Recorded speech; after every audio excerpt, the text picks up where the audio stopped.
Hey, this is Jennifer Kite-Powell, and you are listening to Tiny Little Victories. As ever, I am always your host. Why? Because I love every single one of you. I love how you just click open your app and you go to listen to Tiny Little Victories. And I have to tell you something really interesting. A couple of weeks ago, I was on the phone with someone from New Zealand, and she was telling me about how she got to New Zealand and what she does. She's a very interesting person. And she says, "Oh, by the way, I meant to tell you that I have bees too." And I was like, "Whoa, how did you know that?" And she goes, "I listened to your podcast." So, I mean, to everybody that's out there, to you, Crystal, all the way over there in New Zealand, and to everybody around the world who's listening, I am so glad that you're back. And I just want to say that a lot of you don't leave as many comments as you do send emails, which I find kind of interesting, which goes to my next point of a couple of years ago, some young punks were saying that email was going to be dead. But I got to tell you, if you looked at my inbox, you would know email is certainly not dead. So I digress because on today's show, I have two film directors who have created a movie called Love and Taxes. And one of them, Ken Feinberg, is one director, and Craig Tollis is the other director. And just as another little sidebar, Craig and I have known each other. Excuse me, not Craig. I haven't known Craig at all. Ken and I have known each other since college when we were studying abroad in Cortona, Italy. At the end of this trip to Cortona, Italy, Ken and I had not a penny, nary a penny in our pocket at that point. It would have been lira. And we still decided that we wanted to go up to Mont Blanc and experience things. Me, from a Hemingway point of view as a writer, and Ken was a photographer and burgeoning filmmaker. So he wanted to take his 35 millimeter camera and we wanted to go up into the mountains and take beautiful photos and write beautiful things. And so I don't know how we got there because we had like no money. And somehow we ended up there and we had the best time ever. So I think part of that story is about just thinking about how crazy you are when you're young. And yet at the same time, the things that you're doing then form the basis for your future. Because now he's a 20-year plus film veteran, made a lot of films. And I'm going to let him talk a little bit more of that later on the podcast. But I want to talk to you about this movie because it's very interesting for a number of reasons. One, it is filmed in one continuous take, which I find fascinating, and they're going to talk about that. Secondly, it is written or crafted by Lloyd Schwartz, who was the renowned Brady Bunch writer and producer. Brady Bunch. How many of us remember the Brady Bunch? I sure wish I had a sound for that, but I don't. The film, Love and Taxes, is a unique 70s romance, and it is about a story that unfolds between a CPA and a waitress. There are two people in this film. Their connection, obviously, preparing taxes. But as each year passes, these tax sessions evolve into just a little something more than number crunching, if you get my drift. I'm not going to give it away, but it's a well told story because it's set against the 70s. So there's no cell phones in this film, there's no real computers in this film. It is just 7 encounters, 7 scenes in sort of 7 little mini dramas. I'm not going to say anything else other than this. Here's a quote. Love and Taxes is a totally unique film. It's so difficult to find a new way to make a romantic comedy, but Ken Feinberg has done it. Guess who said that? Rob Reiner. Yep, Rob Reiner.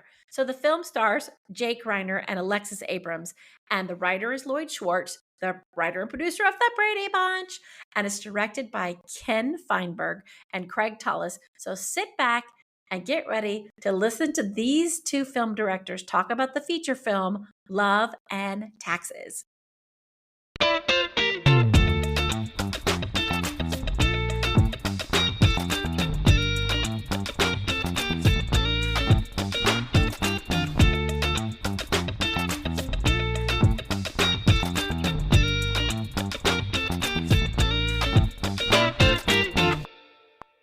Okay, welcome to Tiny Little Victories. I'm your host, Jennifer Kite-Powell, and today I have two directors of a new feature film that's on the film circuit right now. And one, Craig Tollis, is driving a 30-foot RV to a campsite in the Mojave Desert. Hello, Craig. Hi. It's really windy out here too. I don't know if you Oh, can hear yeah. that. I mean, I do hear it, but you sound really good considering you're in a 30-foot RV and driving into the Mojave Desert. So thank you Yes. for doing that. The other director is Ken Feinberg. Hey, Ken. Hey, how you doing? Craig is so dramatic. It's very cinematic. It is right. Now, what are you doing right now while he's being cinematic? I'm chilling on the couch with the dogs. I love that. I love that. Speaking of chilling and driving into the Mojave Desert, you guys have directed a new film called Love and Taxes. And I want to talk about it because it seems so perfectly timed because it's tax season. And so, talk to me a little bit about where the idea for this film came from. It's a really good question because the script came to me via Lloyd Schwartz, who was the writer producer of the Brady Bunch, and Lloyd was a mentor for me in LA for a long time. And he said this would be a really good movie to direct, but the caveat of this movie is you have to shoot each of the scenes in one continuous take. Why? And Why was that the caveat? Why did he insist that that be done? because Lloyd said if you shot it conventionally, with Hmm. 3 cameras or 2 cameras, or you shot it and you edit it together, it wouldn't be that interesting of a movie. But by shooting it in one continuous take, then you've got something Hmm. really dynamic that's interesting. That's not everyday, ordinary, run of the mill kind of movie stuff. You got the film. He brought you the script, and then you talked to Craig. And did you guys look at it together and decide, yeah, we can direct this? This is something we feel like is going to be a cinematic sort of enjoyment ride for people. Craig, you want to go on Yeah. this one? Well, Ken had this project on the table for a while, and then the writers' strike happened and the actors' strike happened in Hollywood. So everything was pretty much shut down here. We were asking ourselves, like, well, what can we do? What do we got that Yeah, we can do to keep doing something creative during the strike? And I love that. By the way, I love that. yeah, Just don't sit there. Like, still try to engage and be creating because maybe that even makes you more creative. yes, and this Absolutely. it really started out with just the idea that we were going to make this film. We were going to find a way to make this film. And initially, it was just going to be Ken and I with an iPhone, maybe. And we would, And And I'm but tall how? enough to stand So behind him. you're tall enough. You're so tall. You are so tall. Like, how are you? What, you're like 6'5" or something? Yeah, it depends on what shoes I'm wearing, I guess. Okay, those heels really rocket you up to 7 feet. Yeah, the Elton John The electric Elton John boots. look. So when did you start to make the film? shooting in the summer of last year to fill in this time during the strike. The film only has two main actors in it, and it all occurs in Oh, the tax office of Donald Taft. Yeah, so So the setup is a waitress and a CPA get together every year to do taxes, and there's this attraction between them, but they can't really act on it because he does her taxes, yes, well, there's many convolutions. it and takes place so in the you. 1970s.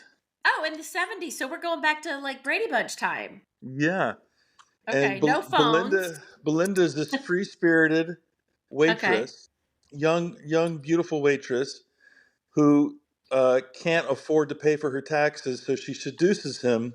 okay, So we don't ever see that. That happened, and the story starts, and you start to do her taxes, and as okay. the So story he is unfolds, they see that they can't be with each other, but they come okay. together once a year, and one of them likes the other one, but can't be with them, and then next year one of them likes the other one and can't be with them. So this cat and mouse thing goes on for a number of years. They Yeah. see each other once a year. I love that. I love that kind of story. I think it's so interesting and relatable because the idea that everybody has their taxes done. I mean, I have a new accountant. Maybe I should. No, just kidding. But I think you have these service relationships with people, and then you find an attraction, but you don't know if you should. And then life gets in the way. Like once a year, there's a lot of things that happen in 364 days between the next time you hook up. Exactly. Exactly. And so their lives change a lot each year. And so Hmm. in between each of the scenes, there's like a montage of photographs with 70s sounding music to kind of get us Mm-hmm. from one year to the next. You kind of can see what their life is like away from the office. I love that. And so, where you said it was 7 scenes in the film. So, were you filming those scenes by decade or by They meet the once meet? a year. So the Mhm. first year is 1974, and the last year is 1979. And so the And film they focused. end up auditing each other's lives. What they end up doing, they talk Oh my about. God, I love that concept. They audit each other's lives. Woo. Yes. And so all they have this personal life, they have this personal things going on, and they talk about it with each other while Well, trying to cover up their feelings of attraction.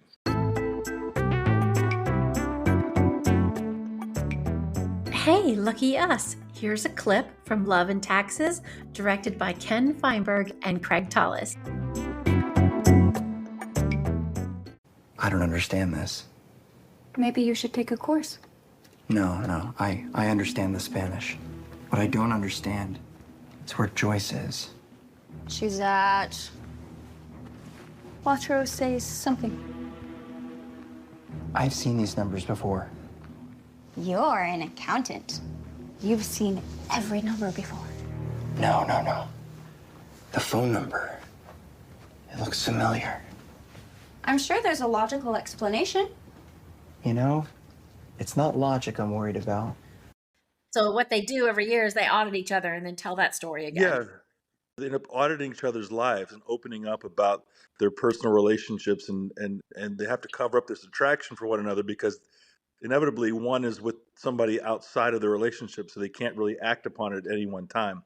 But they're honest and open about what's going on in their lives. And Lloyd, the writer, said, I got the idea to write this script because I used to go to see my accountant, and he knew everything about me based on the checks. Like I would show him the checks that I Oh wrote. my He knew God, everything about my life.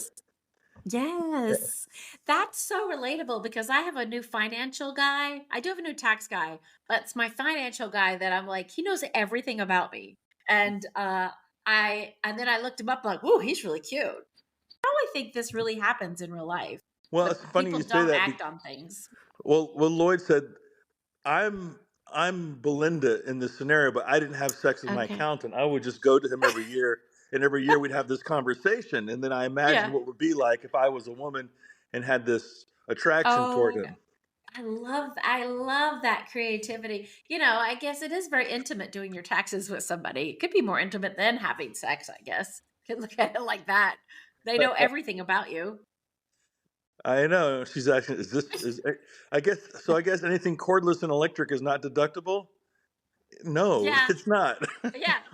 Also, in the 70s, they didn't have any smartphones or computers or anything like that. No, Right. that's exactly right.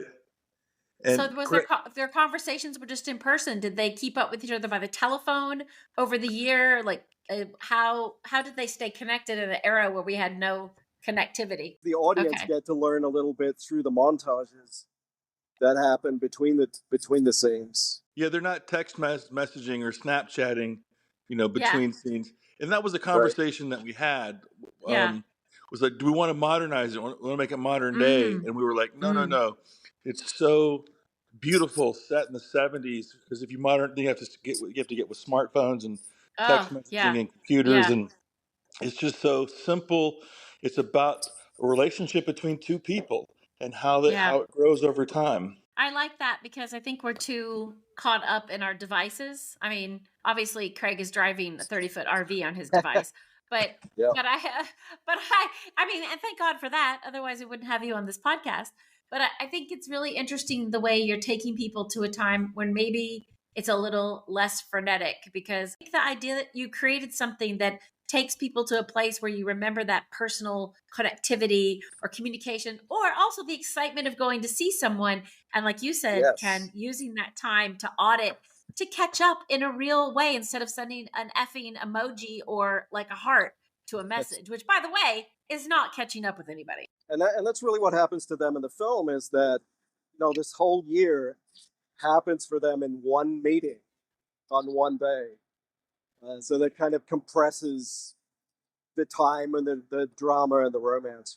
Also with the Go The ahead. other interesting thing with the technology is we worked with a really great prop house that had phones and calculators and adding machines, and with all of this equipment from the 1970s.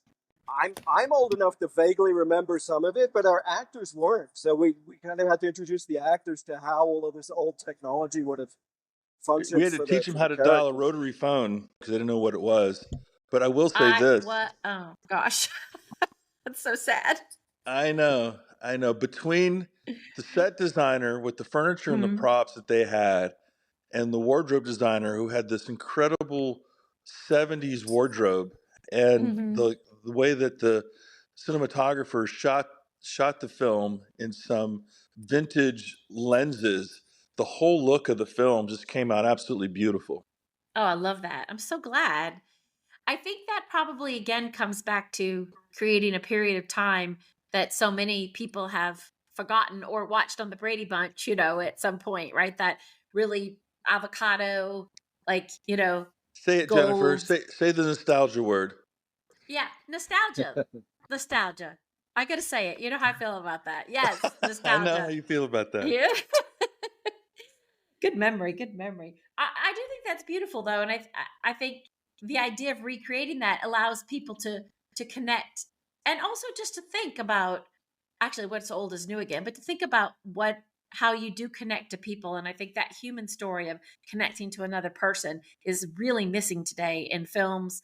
Maybe that's why you're getting all these invites to come to these festivals. You're at the Myrtle Beach, right? Film Yeah, festival, what and was the what Beverly was really Hills. nice was the head of the Myrtle Beach Film Festival called me up on my cell phone one day, and he goes, introduces himself, and he goes, "I love your film. We want to screen it at the film festival. I know our audiences are going to love your film." And as a Wow. filmmaker, that's one of the things you just want to hear, you know. Of course, that's what you want to hear. Now, you guys have both been making movies for a really long time, right? How did you come together to make this film? Well, we had already made 39 films together, so we were looking So, for a number 40. okay, you're just going for lucky 40, lucky 40. Yeah. We've been joking for a while. What's going to be number 40? Is this 40? This is our 40th project we've collaborated on. This is I the love first time that. we've co-directed, or not co-directed. This is when we Directed. directed together. We're not using that dirty co word. Right. So our joke was I was in charge of the love and Craig was in charge of the taxes. So I love that. Yeah. so basically, I was working with the actors and we were rehearsing, before we got on set and doing all the blocking and all that sort of stuff. And Craig was working with the technical aspects. And basically, Craig was editing the film during production, which is not that easy to do.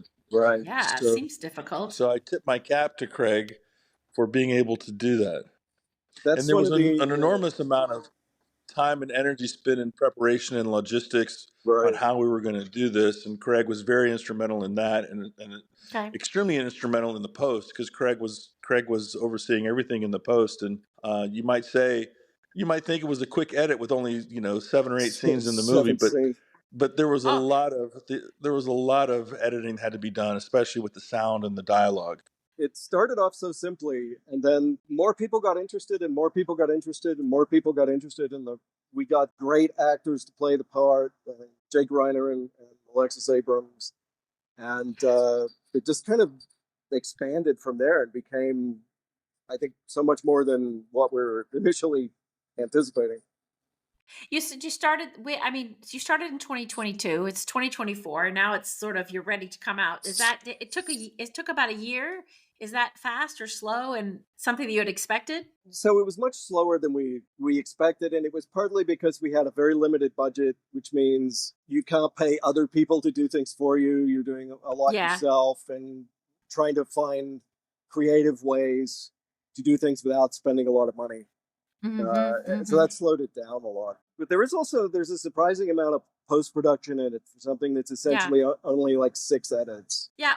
Did that surprise you, or did you know that was coming? I kind of anticipated it, but Uh-huh. it still ended up being more than, You thought. yeah, but it took longer than we really hoped for. What's the saying? Is movies are never finished; they're just abandoned.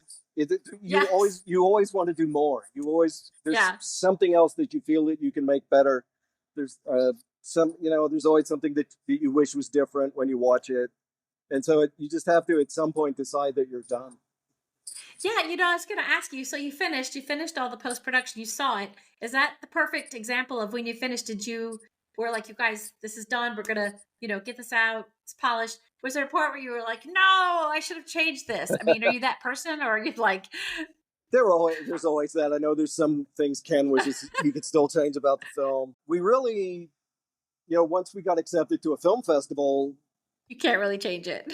we had to make all our decisions and start the technical process of Okay. getting everything finished. But that went pretty quickly, though. I mean, to me, you're already. I mean, I knew that he was working on this film, and now all of a sudden, it's like, it's going here, and you guys are going here. Is this the other part of making a film? You finished. You've done all the editing. Now it's getting people are coming out about. Is this the part where you're excited, or is this just another uphill battle to get distribution and to get awards at these film festivals?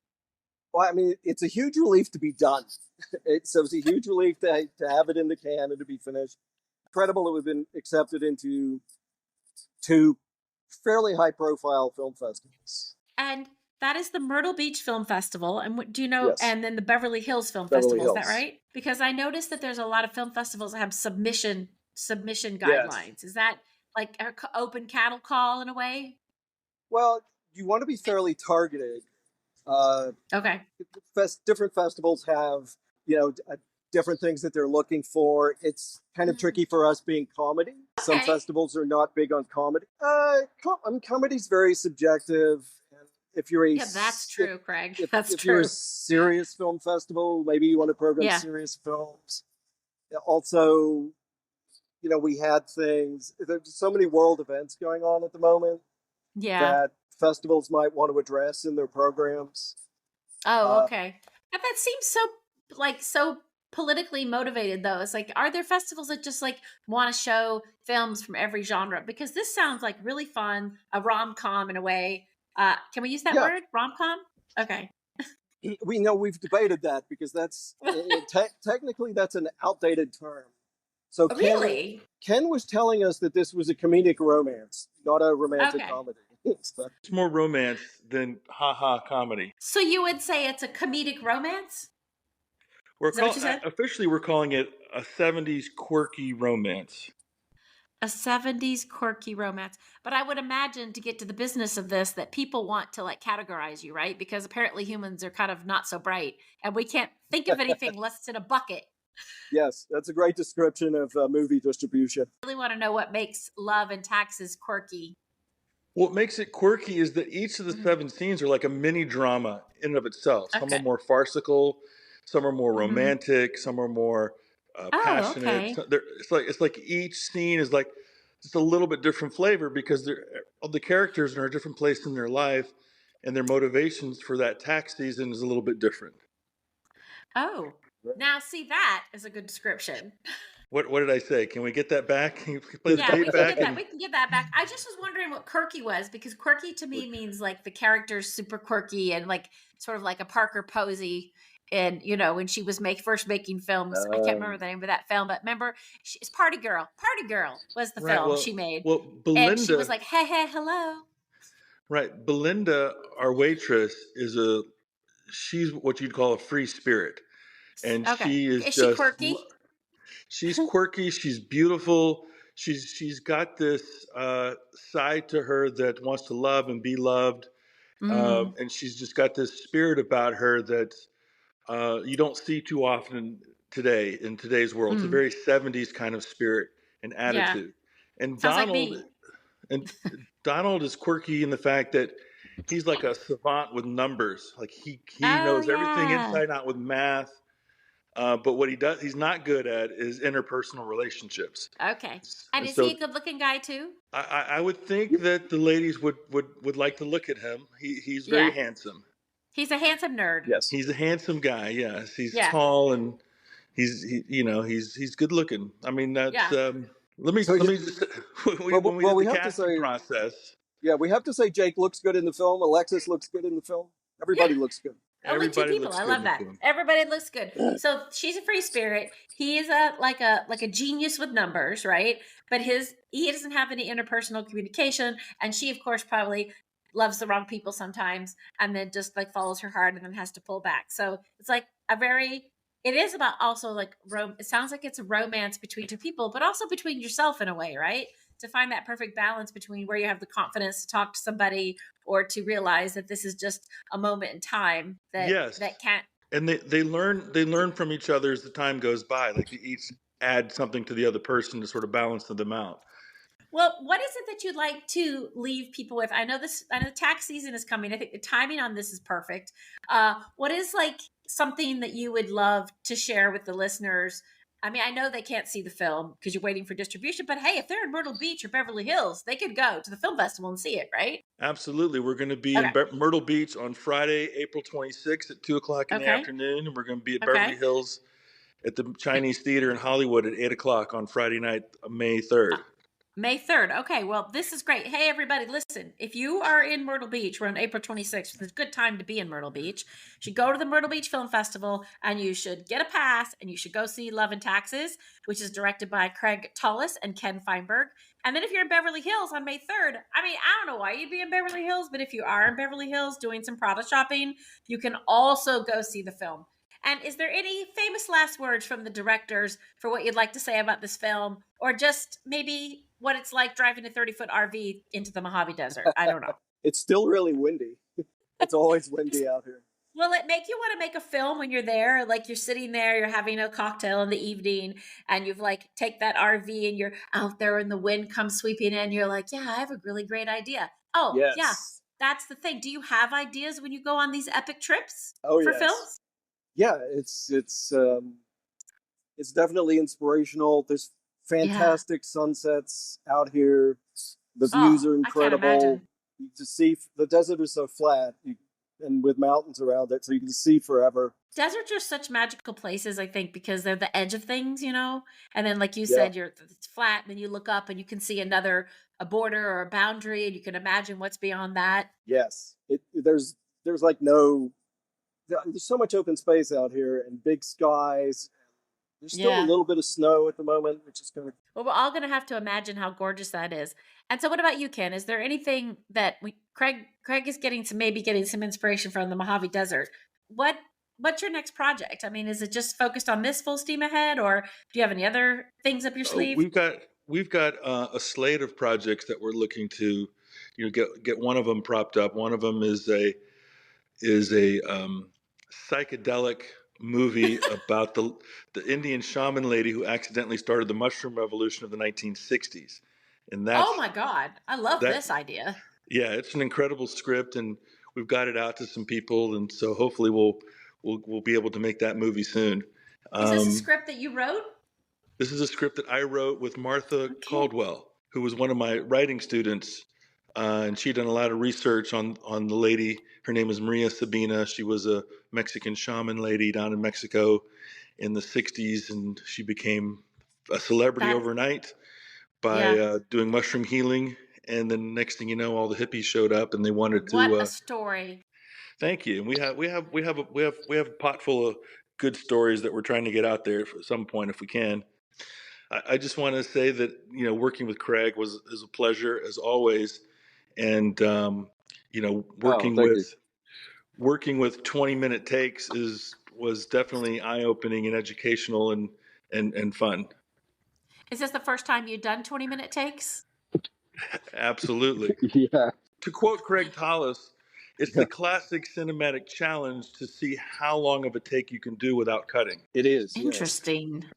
That's everything about it is difficult, right? So the actors have to be perfect. There's no editing to pick between different takes. There's Or no this line safety was net. better, that line was better. There's no safety net. The camera has to be perfect. The sound has to be perfect. Uh, If one thing messes up, we got to start all over again. and that's even before you start trying to make it good, right? Then you've got to work all the nuances into it. Yeah. Well, are there any other films that have been made like this in 20-minute takes that you're aware of? I don't know 20-minute takes. There's a really long shot in the start of The Player with Tim Robbins that's like a famous long shot. There's a movie Oh, called Rope by Rope Alfred is Hitchcock yeah, Rope is that the that inspired seminal one, us. isn't it? Okay, because he would be the guy that would do something like that. Yes. They were And limited. They were limited by the size of their film reels, though. So I don't know that they could do more than 10 minutes at a time. so maybe it was a necessity, right? They had no choice. The difference between then and now is that they were shooting on film. So if they were shooting on film and they messed up a take, they'd have to take that whole film reel and throw it away and start a brand new one. Can you guys imagine that? Like you guys are so spoiled, technically. Well, we didn't Yeah, have that budget either. Yeah, but think about how they made those films on film, the amount yeah. of work that had to be done. Digital is awesome. Digital simplifies Yeah. everything so much and just gives us flexibility, and it gives us the chance to screw up and recover from it in a way that they couldn't back then. And digital editing makes editing that much easier because you don't have to snip frames with a scissors and tape it together. You know, Yeah. if you cut 2 frames too much off, you gotta glue it back together as opposed to But just maybe electronically moving it now. Yeah, but maybe we should be doing that. Maybe we have some better films out there. People That's had to go. possible. They had to plan everything so much Yeah. and make so many decisions in their heads and just know exactly what they were doing.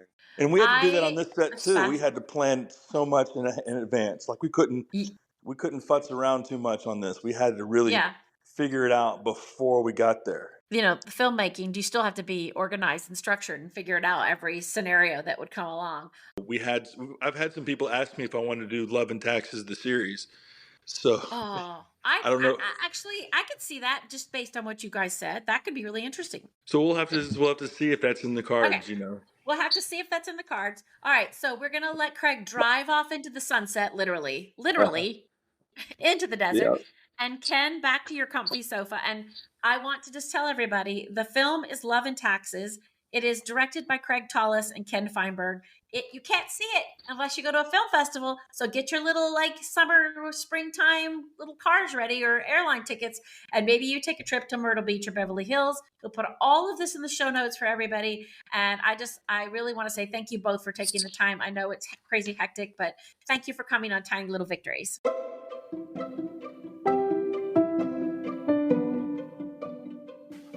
And again, another audio clip from the feature film Love and Taxes, directed by Ken Feinberg and Craig Tollis.